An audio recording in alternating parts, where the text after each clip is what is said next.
नमस्कार दोस्तों, मैं विकास आप सभी को अपना YouTube चैनल पे स्वागत करते हैं। दोस्तों, ये सुबह में एक वीडियो बनाए थे लाइव, तो उसी के रिगार्डिंग जो है बहुत सारे क्वेश्चंस आए हैं, तो कोशिश करेंगे सभी क्वेश्चन का जवाब देने का।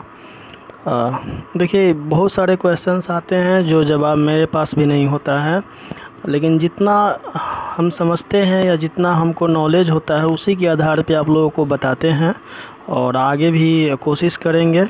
तो इसलिए आप लोग धैर्यपूर्वक इस वीडियो को पूरा सुनिएगा, पूरा देखिएगा, और हो सकता है कि आपका भी जो लोग इसमें कमेंट नहीं भी किए हों उन लोगों का भी डाउट जो है क्लियर हो सके। कोशिश करूँगा ऐसा। और एक चीज़ और आप लोगों को बता देते हैं, बहुत सारा ऐसा क्वेश्चन जो होता है जो हमको नहीं पता होता है, या तो कोशिश आप लोग ये भी कीजिएगा कि आपके अगल बगल या जो आपके सीनियर्स होंगे या और भी जो आपके इर्द गिर्द जो लोग होंगे जो जानकार होंगे इस बारे में, और उनसे भी जो है संपर्क साधने का कोशिश कीजिएगा और उनसे भी जानने का कोशिश कीजिएगा। लेकिन हमको जहाँ तक मुझे मतलब नॉलेज है जितना उतना हम कोशिश करेंगे आप लोगों को बताने का। तो आप लोग पूरा वीडियो को देखिएगा, ठीक है दोस्तों। तो देखिए, जैसे पहला कमेंट है कि विकास भाई आशा का किरण बन गए। चलिए, मेरी तारीफ़ में है, इनको बहुत शुक्रिया। RK चौरसिया आगे है ओम, विकास भैया बहुत अच्छे आदमी हैं, इनका दिल एकदम साफ़ है, इनको सुनने के बाद एक उम्मीद जग जाती है। ये तो बात सही है कि हम बहुत साफ़ सुथरा इंसान हैं, जो भी आता है वो बोल देते हैं जो भी हमको सच लगता है। आगे है विकास जी नमस्कार। अभी बिहार में पंचायत इलेक्शन 20 सितंबर से 25 नवंबर तक होगा, इसीलिए मुझे लगता है कि ज्वाइनिंग की प्रक्रिया इलेक्शन के बाद ही होगा। हो सकता है उतना ज्वाइनिंग की प्रक्रिया पे फ़िलहाल नहीं जाना है, फ़िलहाल काउंसलिंग करवा ले, यही बहुत अभी फ़िलहाल बड़ी चीज़ है। आगे है कुंदन कुमार का क्वेश्चन है कि मेरा परमानेंट एड्रेस बदल गया है, हम लोग फैमिली के साथ उसी डिस्ट्रिक्ट में दूसरी जगह शिफ्ट हो गए हैं, मगर फॉर्म में हर जगह पुराना एड्रेस ही है। हमको किस जगह का सर्टिफिकेट देना होगा? तो जो पहले से आप सर्टिफिकेट बनवाए हुए हैं, जो पहले वाला एड्रेस है, तो कोशिश कीजिए कि वही जो है सर्टिफिकेट दें, और नया भी बनवा करके रखिए, दोनों को जो है उसमें सबमिट करें। WBC का कट ऑफ क्या होगा, और फीमेल कैंडिडेट्स का BC कैटेगरी में फ़ाइट करेगी या WBC में? तो फीमेल कैटेगरी जो BC1 हो या BC2 दोनों WBC में फ़ाइट करती है। और कट ऑफ के लिए जो है मेरा वीडियो कट ऑफ वाला देख लीजिएगा, उसे पता चल जाएगा। सबसे पहले 2016 वाला स्टूडेंट्स को बाहर निकाला जाना चाहिए, सही बात है। आगे फीमेल का कट ऑफ अलग होगा क्या? जो रिजर्व फीमेल है BC के लिए, उनके लिए जो है अलग कट ऑफ हो सकता है। विकास भाई मेरा कास्ट रेसिडेंट 2019 में इनकम 2021 का बना हुआ है, एंड उसी के आधार पर मेरा NCL जुलाई 2021 का बना हुआ है। क्या केवल NCL से काम होगा या फिर मुझे फिर से ये सारे बनवा लेना चाहिए? देखिए, कास्ट, रेसिडेंस और इनकम अगर 1 साल के अंतराल में बना हुआ है तो आगे बनवाने का ज़रूरत नहीं है।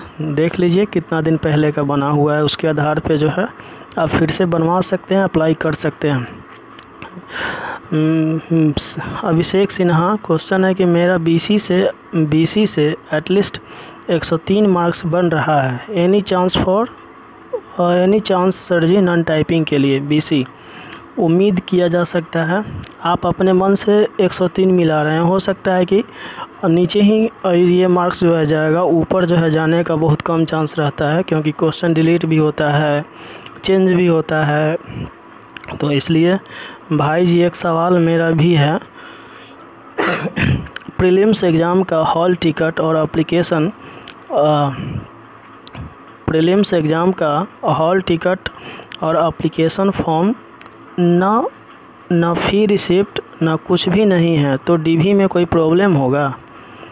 प्रीलिम्स एग्ज़ाम को देखिए, ये आयोग के ऊपर डिपेंड करेगा कि प्रॉब्लम होगा या नहीं होगा, लेकिन अगर आयोग बोले हुए है कि आपको रखना है वो उसका नोटिफिकेशन में है तो रखना चाहिए था। अब ये चीज़ आयोग के पल्ले में है कि आयोग जो है क्या करता है उसके लिए।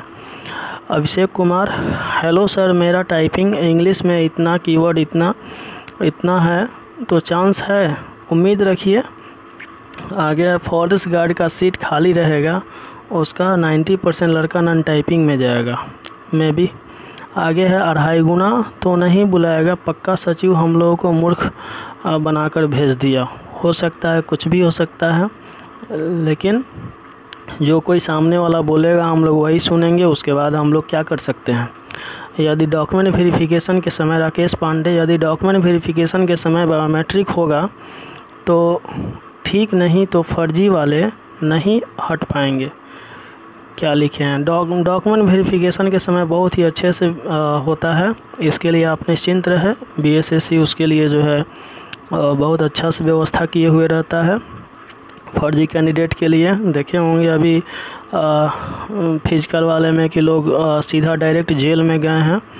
भाई मेरा DCA सर्टिफिकेट का इशू डेट 20 दिसंबर 2013 है, बट मेंस फॉर्म में 20 दिसंबर 2011 हो गया है, क्या सॉल्यूशन है प्लीज़ बताइए। ये आयोग के पल्ले में है, डेट अगर गलत हो गया है तो आयोग का क्या डिसीजन होगा वो आगे आयोग ही बताएगा, क्योंकि आयोग का डिसीजन हर एक पल हर मतलब मोड़ पे जो है कहीं ना कहीं किसी टॉपिक पे चेंज होते रहा है। तो आपको आयोग ही ये इसका सॉल्यूशन बता पाएगा, कोई यूट्यूबर नहीं बता पाएगा कि जैसे जिसका डेट ऑफ बर्थ गलत हो गया या कुछ गलत हो गया, नेम गलत हो गया। BSSC में डॉक्यूमेंट ऑनलाइन बनाया हुआ चलेगा ना? हाँ, आयोग जब ऑनलाइन बिहार सरकार ही ये इसको बनवा रहा है तो फिर क्या नहीं चलेगा। अरविंद कुमार, पहले काउंसलिंग होगा या मेरिट लिस्ट जारी होगा? पहले काउंसलिंग होगा भाई, फिर मेरिट लिस्ट जारी होगा। राधे श्याम, सर मेरा एड्रेस में पोस्ट ऑफिस गलत फिल हो गया है, उसके लिए एफिडेविट बनवाना पड़ेगा। एड्रेस में सिर्फ अगर आपका पोस्ट ऑफिस गलत हुआ है उससे कोई दिक्कत नहीं होगा, बनवा लीजिएगा वैसे एफिडेविट। विकास भाई, जब आयोग के पास वेटिंग लिस्ट का कोई प्रावधान नहीं है तो क्या काउंसलिंग के लिए 2.5 गुना बुलाने का प्रावधान है क्या? ये आयोग के ऊपर डिपेंड करता है कितना लड़कों को बुलाया जा सकता है। वेटिंग लिस्ट का बिहार सरकार में ही प्रावधान नहीं है, क्योंकि जब उस दिन हम सचिव सर से पूछे थे तो बोले कि बिहार सरकार के द्वारा ही कोई प्रावधान नहीं है वेटिंग लिस्ट का। सुगा सिंह, टाइपिंग में नॉर्मलाइज होगा। भिके भाई, क्या मेरा टोटल की स्टॉक 1742 हुआ है, 10-20 गलती है, क्या पास हो जाएंगे? उम्मीद रखिए, क्योंकि जो है इस पे अभी स्पष्ट कोई जानकारी नहीं है कि नॉर्मलाइज में किस 10-20 गलती, आप गलती भी जो बोल रहे हैं 10-20 गलती है क्या, तो गलती तो आपको उतना अच्छा से थोड़ी पता चलेगा, वो तो वहाँ पे सेट हो गया होगा, फिट हो गया होगा कि आप कितना गलती किए हुए हैं। विकास भाई, डॉक्यूमेंट वेरिफिकेशन में फ़ोटो स्टेट जमा करवा लेगा क्या या ओरिजिनल लेगा? सब फ़ोटो स्टेट लेता है, ओरिजिनल चेक करता है, फिर आपको वापस कर देता है। फाइनली मेरिट लिस्ट कब तक देगा? DV के बाद कैसे पता चले कौन सा पोस्ट किसको मिला नॉन टाइप?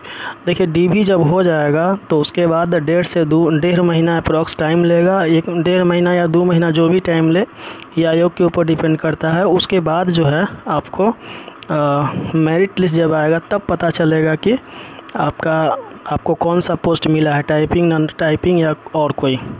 विकास भैया प्रणाम भाई। गौरव कुमार पांडे, मैं PH कैटेगरी वाले हूं और मेरा क्वेश्चन 100+ है, मेरा सिलेक्शन होगा? हाँ श्योर होगा, अगर 100+ नंबर है तो ज़रूर होगा, क्यों नहीं होगा। NOC DV के समय मांगा जाएगा या ज्वाइनिंग के समय देना है, प्लीज़ रिप्लाई। देखिए, NOC के बारे में जो हम CGL 2 के लड़का से जब जो डॉक्यूमेंट वेरिफिकेशन ऑलरेडी जॉब में था उससे जब बात किए थे तो वे लोग बोले थे कि वैसे अगर जिस विभाग में आप हैं वहाँ से कोई एप्लीकेशन होता है अनापत्तित या NOC, उसको आप अपने जो वहाँ के जो होते हैं उनसे लिखवा करके लाते हैं कुछ एप्लीकेशन, तो वो थोड़ा देर के लिए मान्य हो जाता है और फिर जो है आपको NOC विभाग को देना पड़ता है ज्वाइनिंग के टाइम में, ऐसा बताया गया है। फिर आप जानकारी हासिल कर लीजिएगा उन लोगों से। की स्टॉक पे या वर्ड पे टाइपिंग रिजल्ट देगा। की स्टॉक पे एनसीएल पे क्या बोला एसएससी में, जो सेंट्रल का आता है वो स्टेट में भी वैलिड होगा ना। एनसीएल स्टेट का होता है और ओबीसी जो बनता है वो सेंट्रल के लिए बनता है। और वैलिडेशन जो है बिहार सरकार का, बिहार जो आप स्टेट गवर्नमेंट जो होता है वो अनुमंडलाधिकारी तक बना के ले जाइए, वही वैलिड होता है। स्टेट सेंट्रल गवर्नमेंट में ओबीसी और ईबीसी नहीं होता है, मतलब BC1 और BC2 नहीं होता है, वहाँ पे सिर्फ ओबीसी होता है। तो वहाँ का सर्टिफिकेट यहाँ वैलिड मान के चलिए कि नहीं होता है, यहाँ पे आपको एनसीएल बनवाना पड़ेगा। प्लीज़ रिप्लाई सर, मेरा कैटेगरी चेंज हो गया है और मेरे पास पुराना वाला caste residence home income NCL नहीं है, तो क्या करें। क्या कर सकते हैं आप, नया बनवा सकते हैं। अभी फ़िलहाल जो भी है वो नया बनवाइए। आपको कास्ट जब चेंज हुआ है तो उसमें कंसीडर करना चाहिए आयोग को। जिस कैंडिडेट का कैटेगरी मिसमैच हो गया है उसे भी कास्ट सर्टिफिकेट बनवाना चाहिए, क्योंकि उसे तो यूआर में भेज दिया जाएगा। हाँ, कास्ट सर्टिफिकेट बनवा के रखिए, लास्ट में यूआर में जाइए चाहे जहाँ जाइए, लेकिन आप कास्ट सर्टिफिकेट बनवा के रखिए। ओबीसी ऑनलाइन बनाए कि ऑफ़लाइन, कोई भी बनवाइए, ऑनलाइन बनवाइए या ऑफ़लाइन बनवाइए, दोनों आपका काम करेगा। टाइपिंग टेस्ट के एग्ज़ाम में एडमिट कार्ड पे फ़ोटो सिग्नेचर छूट गया है, अब क्या होगा सर। कोई दिक्कत नहीं है, फॉरेस्ट गार्ड का पोस्ट लग रहा है खाली रह जाएगा, क्योंकि सभी लोग को ज़्यादा, देखिए ये आयोग के ऊपर डिपेंड करता है कि खाली रहेगा कि भरेगा। कैसे कैसे वो रिज़ल्ट दिया है अभी किसी को कुछ पता नहीं है सही से, तो इसलिए इस पे खाली रहेगा भरेगा। मोटा मोटी मान के चलिए, अगर 1500 से 1600 लड़का अगर सिलेक्शन होता है फिजिकल में, तो हो सकता है कि भर भी जाए, हो सकता है कि खाली भी रहे, दोनों कंडीशन है। लेकिन ये समय का इंतज़ार कीजिए कैसे कैसे क्या होता है। आपका कट ऑफ पहले भी ठीक था, अभी भी यही रहेगा। टाइपिंग से मतलब है ही नहीं, बस टाइपिंग जितना नंबर ले आएगा उससे हो जाएगा। चलिए अच्छा है सर। अभी कट ऑफ आएगा कि merit list? Cut off what of अभी कुछ नहीं आएगा, अभी सिर्फ काउंसलिंग लिस्ट आएगा। पहले सीजीएल के लिए राणा सर से ओबीसी 2105 FG अधिनायक में नहीं हुआ है क्या? नहीं हुआ है क्या? नॉन टाइपिंग में होगा सर, प्लीज़ रिप्लाई। अगर ओबीसी 105 नंबर आ रहा है तो उम्मीद रखिए कि आपका होना चाहिए। बीएसएससी नोटिफिकेशन के हिसाब से ही कॉल करेगा 1.5 टाइम्स। देखिए आगे क्या होता है। जैसे आप आगे देखिए समय होता क्या है। अब तो ज़्यादा दिन है नहीं, दूध का दूध पानी का पानी होगा। मेरा मार्च 2021 में ओबीसी बना है डीएम तक। डीएम का यहाँ पे नहीं चलेगा भाई। डीएम ओबीसी दूसरा होता है, और एनसीएल जो है बनवाने का प्रोसेस भले ही सेम हो, लेकिन वो सेंट्रल गवर्नमेंट का और स्टेट गवर्नमेंट में दोनों में यहाँ पे फ़र्क हो जाता है, जो पहले भी बताए हुए हैं। सर मेरा रेसिडेंट चेंज हो गया है, क्या करें? बनवा लीजिए सर्टिफिकेट, दूसरा क्या कर सकते हैं। विकास भाई एक बात तो पक्का है, नौकरी इतना ही लड़कों को लगना है 8001 नॉन टाइपिंग में। ये बात बहुत परेशान कर रहा है, और यूआर से हूँ। मेरा 105 क्वेश्चन सही हो रहा है, बहुत डर लग रहा है। 105 सही हो रहा है तो कुछ गलत भी हो रहा होगा। एसटी जाति के लिए कास्ट सर्टिफिकेट क्लियर कीजिए सर, इंग्लिश में या हिंदी में बनवाना पड़ेगा। भाई इंग्लिश और हिंदी का मतलब समझ में नहीं आया। तो आप हिंदी में बनवाइए चाहे इंग्लिश में बनवाइए, दोनों सेम ही रहता है। केवल उसका लाइन जो होता है वो लिखा रहता है, टॉपिक जो उसका लिखा रहता है वो अंग्रेज़ी या हिंदी में लिखा, बाद बाकी सब तो सेम ही रहता है, चाहे इंग्लिश हो या अंग्रेज़ी या हिंदी हो, ऐसे कोई बात नहीं। टाइपिंग, शॉर्ट हैंड, फिजिकल सभी का रिजल्ट देगा बीएसएससी। चलिए ठीक है सर। पहले हम ओबीसी में आते थे, अब ईबीसी में आते हैं। कौन सा सर्टिफिकेट? अभी जो है आप जो करेंट है वो बनवा लीजिए। कैटेगरी चेंज हुआ तो नॉन क्रीमिलियर प्रमाण पत्र नहीं बनेगा क्या? और हम लोग पहले वाला है भी नहीं, तो 8 साल कौन रख सकता है। यहाँ पे 8 साल नहीं, पूछिएगा अपने घर में गार्जियन से, ज़मीन अगर वो 25 साल 60 साल पहले लिखवाए होंगे तो अभी भी कागज़ रखे होंगे उसका, और आप 8 साल की बात करते हैं अपने जीवन के लिए। 8 साल तो बहुत कम है। विकास जी, मैं इंटर का मार्कशीट खो जाने के बाद दूसरा मार्कशीट निकालने पर उसमें इशू डेट नहीं लिखा गया है, क्या इसमें कोई डीवी में प्रॉब्लम होगा? नहीं होगा प्रॉब्लम। मेरा आधार कार्ड के एड्रेस दिल्ली का है, बाकी सारा ID like voter ID DL Bihar का है। इसके कारण कोई दिक्कत नहीं होगा ना? दिक्कत नहीं होगा, लेकिन आप आधार कार्ड में एड्रेस चेंज करवा लीजिए, बिहार का करवा लीजिए। आगे है सर SC 93 राजू कुमार, उम्मीद है सर? हाँ, क्यों नहीं, उम्मीद रखिए। इस भैया एक क्वेश्चन है कि डॉक्यूमेंट वेरिफिकेशन के समय बायोमेट्रिक होता है? जी हाँ, होता है। शंकर सम्राट, क्या जॉब वाले से डीवी में NOC मांगा जाएगा?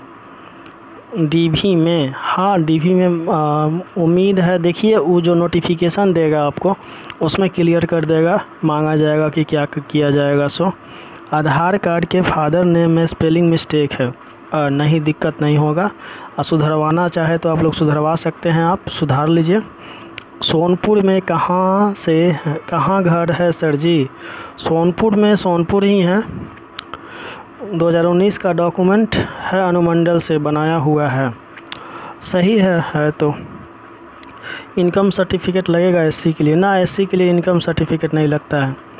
क्रीमी लेयर 2020 का चलेगा सर? हाँ, क्रीमी लेयर हाँ चलेगा, क्यों नहीं चलेगा। लेकिन अभी फिर अगर जब विभाग आपका, जब कोई विभाग में जब आपका पोस्टिंग होगा, जिस विभाग में पोस्ट अलॉट जब हो जाएगा, उसके बाद में वो भी आपको नया डॉक्यूमेंट मांगता है, तो उस समय हो सके कि आपको नया डॉक्यूमेंट देना पड़ेगा। इसी EBC सर्टिफिकेट ब्लॉक लेवल का लगेगा या SDO लेवल का? EBC सर्टिफिकेट अगर आप ब्लॉक लेवल का बनवा लिए हैं तो SDO लेवल का भी बनवा ही लीजिए, अभी टाइम है। मेंस एडमिट कार्ड में इन्विजिलेटर साइन नहीं किया है, काउंसलिंग में कोई दिक्कत नहीं ना होगा? नहीं होना चाहिए दिक्कत। सर मेरे पास चालान नहीं है, क्या करें प्लीज़ बताइए? क्या कर सकते हैं, चालान नहीं है तो कुछ नहीं आप कर सकते हैं। आपका मुस्कुराना मुझे बेहद पसंद है भाई, बक्सर रमेश। चलिए, बहुत बहुत शुक्रिया। मुस्कुराते रहना चाहिए सभी को, चाहे ज़िंदगी में कितना भी कठिनाई हो। काउंसलिंग में बायोमेट्रिक करवाएगा कि नहीं? हाँ, ज़रूर करवाएगा। माया कुमारी, सर रिप्लाई, मैं टीचर 1 से 5 में सिलेक्टेड हूँ, मेरा डॉक्यूमेंट जमा हो गया है, मैं कैसे काउंसलिंग करा पाऊँगा या करा पाऊँगी? तो आप सिलेक्टेड है टीचर में, चलिए इसके लिए आपको कांग्रेचुलेसन। और काउंसलिंग कैसे करवा पाइएगा? तो वहाँ से फिर जो है निकाल करके और फिर वहाँ पे दे दीजिएगा, काउंसलिंग में ले जा करके जो है सबमिट कीजिएगा। फॉरेस्ट गार्ड के लिए कितना गुना फिजिकल में बुलाया गया है? 5 गुना बुलाया गया है, जितना सीट है उसका। जाति निवास इनकम बना लिया है तो NCL कैसे बनेगा? जाति निवास इनकम बना लिए हैं तो NCL के लिए अप्लाई कीजिए। भाई आप अपर एज लिमिट के बारे में कुछ बताइए। 2014 या अपर एज लिमिट, जैसे देखिए एज, जिनका एज जो है 2006 में 37 साल पूरा रहा था, 2006 में वो भी इसमें भरे हुए हैं। और 2014 में अगर आपका 37 साल है वो भी भरे हुए हैं फॉर्म, दोनों इसमें जो है एलिजिबल हैं। गुड मॉर्निंग विकास भाई, आपको भी गुड मॉर्निंग। भैया BSSC मेंस का फॉर्म में फ़ोटो दिया है आप लोग का भैया, मुझको में क्या लिखे हैं, सिर्फ सिग्नेचर नीचे का अपलोड में ऐसे ही, पता नहीं क्या है। Good morning. टाइपिंग वाले पोस्ट का कट ऑफ बताइए। टाइपिंग आने दीजिए रिज़ल्ट टाइपिंग का, उसके बाद आपको पता चल जाएगा उसका कट ऑफ कैसे होगा। FG का फिल होगा, सब फिजिकल जो पास कर रहा है उसी में से जाएगा FG में। सर मेरा EBC 2000 जून का बना हुआ चलेगा? हाँ चलेगा, लेकिन नया भी बनवा लीजिए। पुष्पांजलि कुमारी, भैया आप मुझे बताएं कि प्लीज़ कि मेरा मार्क्स 75 है और टाइपिंग में क्वालिफाई हूँ, तो कैटेगरी SC में क्या कोई चांस बनता है? हाँ, श्योर चांस बनता है भैया। विकास भैया, बीसी वाले कैंडिडेट्स को बहुत कन्फ्यूजन है एनसीएल को लेके, स्टेट और एंड इंडियन गवर्नमेंट के फॉर्मेट के कारण। एक वीडियो बना दीजिए सर इस पे, क्योंकि मेरे यहाँ तो सिर्फ एक ही फॉर्मेट में बनता हम पता किए तो जो रेलवे एसएससी के डीवी में बनाते हैं वही वाला, तो उससे काम शुरुआत में जो आप बनाते हैं एनसीएल या ओबीसी दोनों एक ही फॉर्मेट पे बनता है, ये बात सही है। और जब डीएम से बनवाने जाते हैं तब वहाँ पे सब कुछ जो है अलग अलग हो जाता है। आधार का एड्रेस अस्थाई एड्रेस से अलग है, कोई प्रॉब्लम नहीं ना होगा। देखिए, आप चाहें तो आधार का एड्रेस अस्थाई एड्रेस से दोनों आधार का एड्रेस चेंज करा सकते हैं, कोई दिक्कत नहीं है। वेटिंग फॉर काउंसलिंग लिस्ट, चलिए अच्छा है। आधार कार्ड ज़रूरी है तो फ़ोटो आइडेंटिटी कार्ड हो जाएगा कि पैन कार्ड वोटर आईडी? देखिए, आधार कार्ड ज़रूरी है क्योंकि पिछला कई के अभी जो एग्ज़ाम हुआ है उसमें मांगा है। और पैन कार्ड रखिएगा क्योंकि जब जॉब लग जाएगा तो पैन कार्ड आपका एकदम ज़रूरी होगा। एनसीएल एसडीओ का बना हुआ है, कोई प्रॉब्लम होगा? नहीं, कोई प्रॉब्लम नहीं होगा। अगर डीवी के लिए बुलाता है तो फिर मेरिट, अगर डीवी के लिए, देखिए इसमें सब इसी तरह का क्वेश्चन है, लमसम सब मेरे मार्क्स पूछा जा रहा है। तो हम बहुत सारे वीडियो में अपना मार्क्स बता चुके हैं। भाई आपका मार्क्स कितना है? डीसीएस सर 90 है चांस। कट ऑफ का अगर आपको फिर से अगर देखना हो तो मेरा फिर से एक बार वीडियो देख लीजिएगा कट ऑफ का। ओल्ड ओबीसी नहीं चाहिए काउंसलिंग में, अच्छा बात है भैया। डॉक्यूमेंट क्या क्या बनवाना पड़ेगा, एक डॉक्यूमेंट का वीडियो ही बनाए हुए हैं, उसको देख लीजिएगा आप लोग। पीटी का एससी का कट ऑफ कितना जाएगा, कट ऑफ वाला वीडियो देख लीजिएगा। एमपी MSPS, जय बजरंगबली, एकदम जय बजरंगबली। आप रिप्लाई क्यों नहीं करते? जैसे जैसे हमको टाइम मिलता है वैसे वैसे रिप्लाई देंगे। आपको विश्वास नहीं होगा, मेरे व्हाट्सएप पे, मेरे फ़ोन्स कॉल्स पे जो है हज़ारों हज़ार की संख्या में मैसेज आ रहे हैं। और मुझे भी, हमको भी काम रहता है हमेशा, तो अब दिन भर जो है बैठ कर रिप्लाई देना थोड़ा मेरे लिए पॉसिबल नहीं है। कोशिश कर रहे हैं एक वीडियो में देने का, तो ठीक है दोस्तों, कोशिश जितना हुआ उतना कोशिश किए हैं रिप्लाई देने का। और ऐसा नंबर दिए हैं जो ऑफ़ रहता है भाई, ऑफ़ नहीं रहता है। एक बार में जब 100 कॉल आना स्टार्ट हो जाता है ना, तब ऑफ़ करना पड़ता है, क्योंकि उतना कॉल उठाना मेरे बस की नहीं है। 24 घंटा कॉल आते रहता है। और जितना कॉल तो बीएसएससी आयोग के पास नहीं जाता होगा उतना कॉल मेरे पास आने लगा है। तो इतना जो है बहुत मुश्किल हो जाता है सब कॉल का जवाब देना। एमबीसी का कट ऑफ, तो कट ऑफ का वीडियो देख लीजिएगा, डॉक्यूमेंट का ही वीडियो देख लीजिएगा, बनाए हुए हैं जो। अपना अपना लोग अनुमान कट ऑफ का भी लगा रहे हैं, अच्छा है। जनरल का cut off sir, non typing का कट ऑफ का वीडियो देखिएगा आप लोग।